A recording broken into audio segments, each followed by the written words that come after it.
ગુજરાત રાજ્યના સૌરાષ્ટ્ર જિલ્લાઓમાં થયેલા ભારે કમોસમી વરસાદને કારણે રાજ્ય સરકાર સક્રિય બની છે।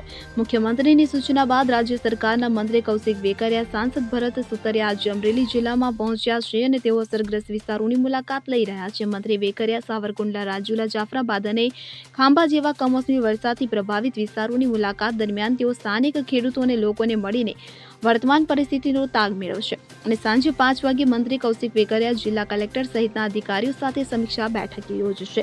આ બેઠકમાં વરસાદથી થયેલા વિવિધ નુકસાન અંગે ચર્ચા વિચારણા કરવામાં આવશે અને રાજ્ય સરકાર તરફથી જરૂરી સૂચનાઓ પણ આપવામાં આવશે। મંત્રી કૌશિક વેકરિયાની આ મુલાકાત અને બેઠકમાં કલેક્ટર વિકલ્પ ભારદ્વાજ, ધારાસભ્ય હીરા સોલંકી, વહીવટીતંત્રના અધિકારીઓ અને વિવિધ વિભાગના અધિકારીઓ જોડાશે। સ્થાનિક અગ્રણીઓ પણ આ મુલાકાતમાં હાજર રહી શકે છે। Bureau report CN24 news. હવે જુઓ દેશ દુનિયાની તમામ ખબરો તમારી આંગળીના ટેરવે। ઉઠાવો મોબાઈલ અને Google Play Store પરથી ડાઉનલોડ કરો અમારી CN24 ન્યૂઝ મોબાઈલ એપ।